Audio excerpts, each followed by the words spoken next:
La transfiguration de l'homme sur la Terre est essentielle à l'évolution de la planète. Elle est essentielle au contact entre l'homme et d'autres intelligences dans la galaxie. Elle est essentielle à la réunion des principes cosmiques et planétaires. Elle est essentielle à l'établissement sur la planète Terre d'une nouvelle science. Elle est essentielle à l'ajustement de la conscience planétaire des hommes, de la conscience planétaire des gouvernements des hommes. Elle est essentielle à la mise en marche sur la planète Terre d'un mécanisme, d'un gouvernement, d'une puissance qui ne reçoit d'ordre de personne.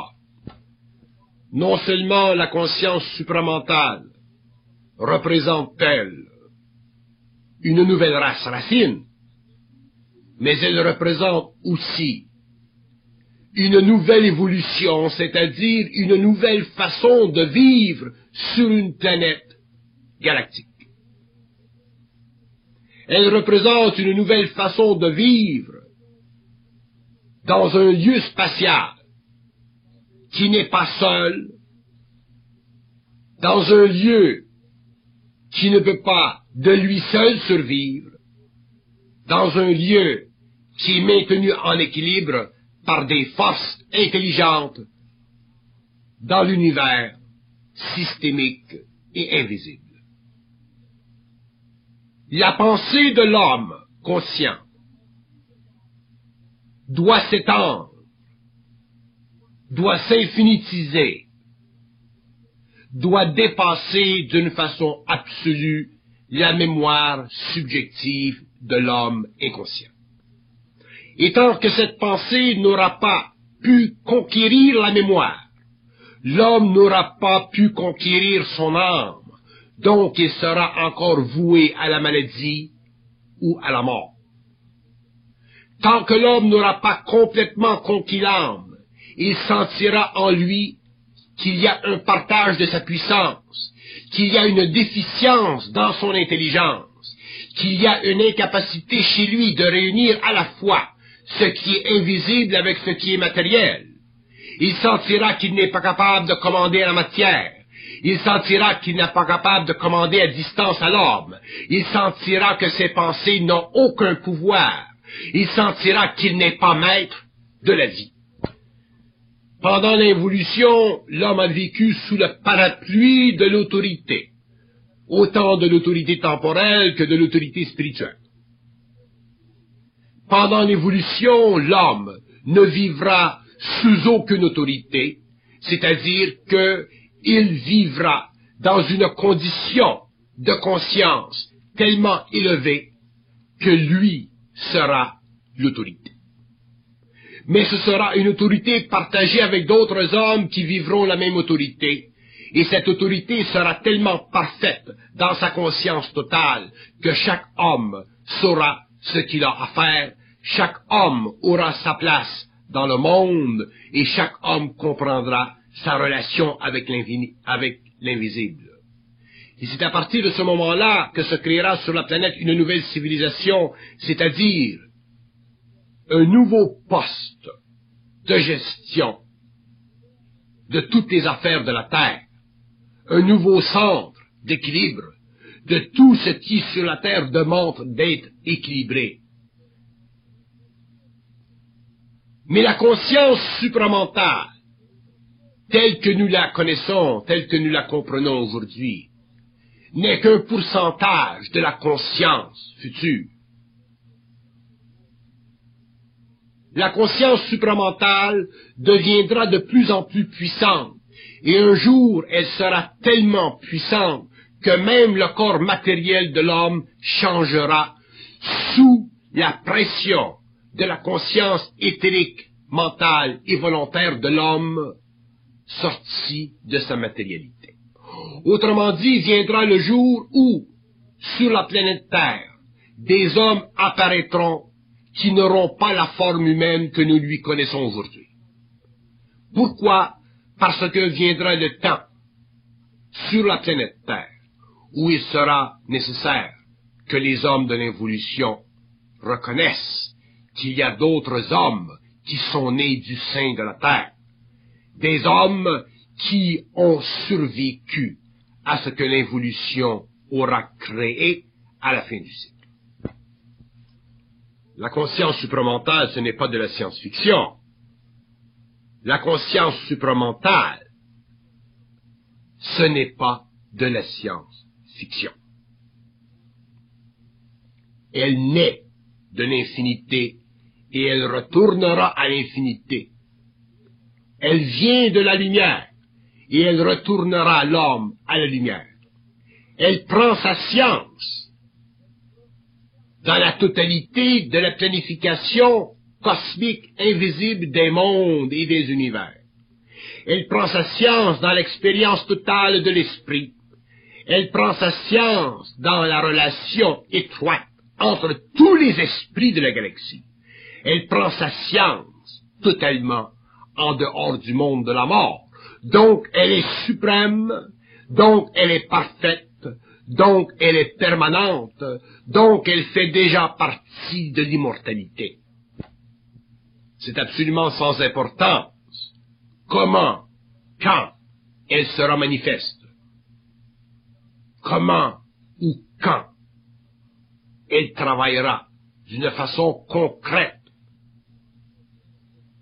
Mais ce qui est important, c'est que l'homme nouveau, qui la connaîtra, qui la vivra, qui en suivra en lui-même le développement, prenne conscience de tout ce qu'elle a à dire, de tout ce qu'elle a à expliquer, de l'infinité de l'homme, de l'infinité de l'invisible, de l'infinité de tout ce qui sous-tend l'organisation matérielle de la planète Terre.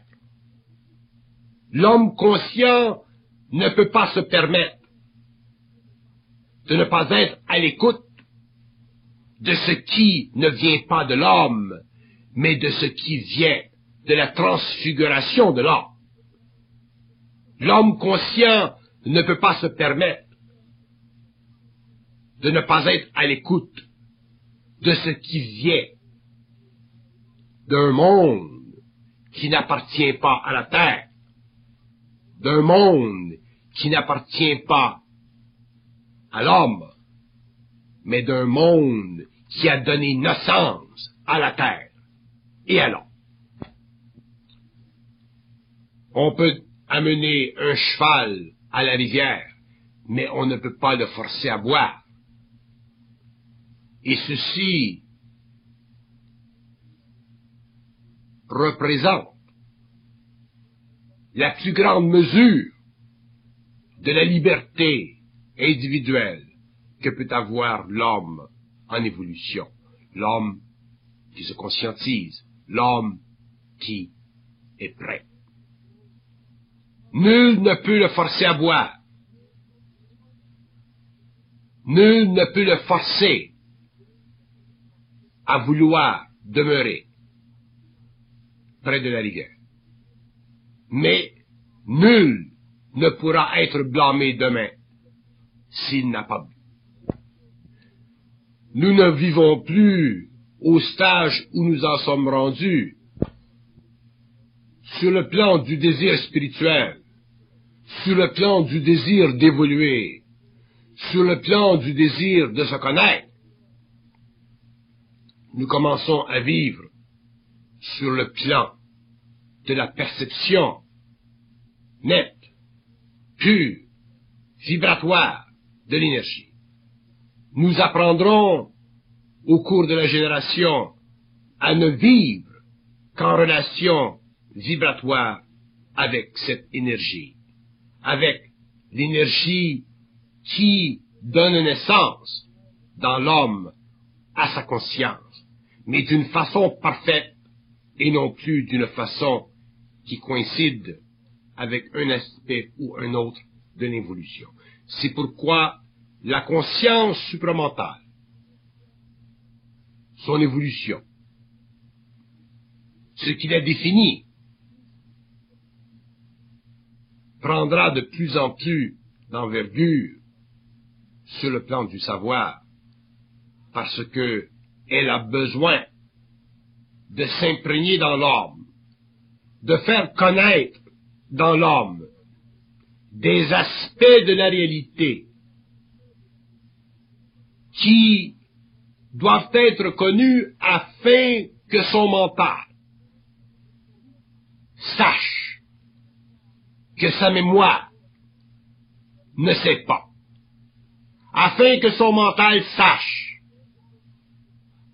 que l'âme n'a pas de puissance sur lui autre que celle qu'il veut bien lui laisser avoir.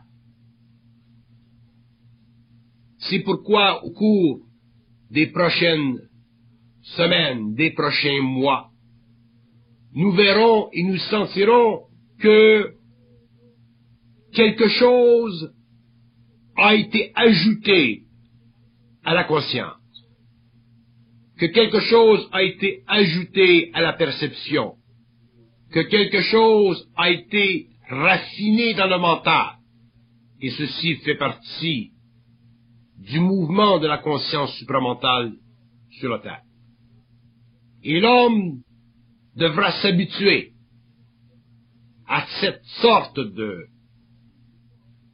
subtile conscience, à cette sorte de subtile perception qu'il ne peut pas encore facilement contrôler, sentir, mais qui déjà fait partie de lui parce que la conscience supramentale, dans quelques semaines, apportera à l'homme un nouveau changement vibratoire, de sorte que l'homme sentira déjà que quelque chose de neuf se trame dans sa conscience, dans son mental, que quelque chose de neuf se place, que quelque chose de nouveau tente de s'imprégner dans la matière humaine. L'homme nouveau devra apprendre à contrôler son anxiété, à voir, à percevoir ces mouvements subtils de l'âme qui lui donnent une perception d'impuissance. Il devra comprendre que toute forme d'anxiété relève du monde de la mort, que toute forme d'anxiété est une façon au monde de la mort d'entraver l'énergie qui vient des planètes invisibles auxquelles il appartient. L'invisible doit devenir concret pour l'homme dans sa manifestation vibratoire sur le plan mental et sur le plan émotionnel, de sorte que l'homme doit réaliser instantanément dans sa conscience une interférence ou un blocage quelconque avec son énergie, et il doit comprendre dans une même instantanéité que tout ceci n'est qu'illusion. L'homme nouveau doit comprendre le phénomène de l'illusion très au-delà de ce que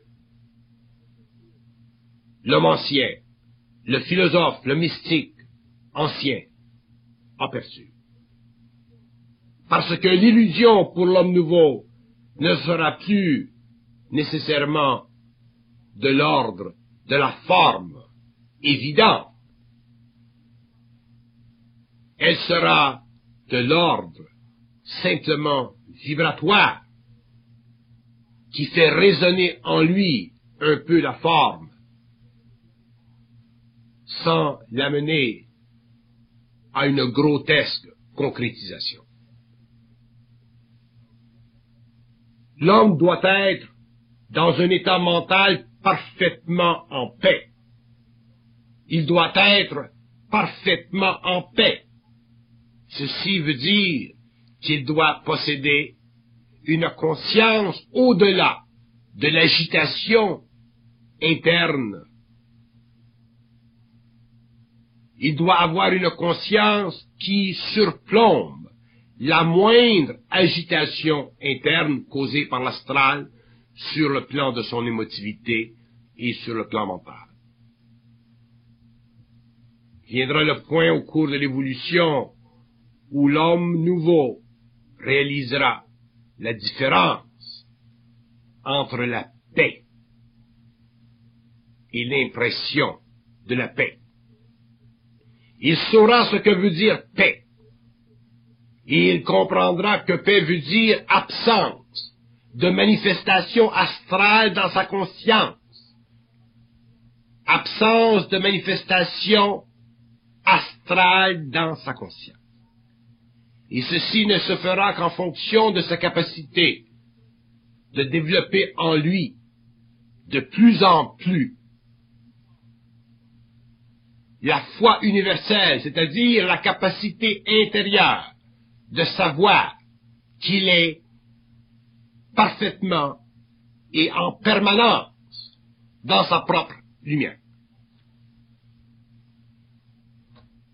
Mais tant que l'homme ne saura pas, n'aura pas la certitude d'être dans sa propre lumière, dans sa permanence, tant qu'il n'aura pas la certitude de réaliser que quelque chose en lui est présent sur la terre, il ne sera pas bien parfaitement dans sa peau.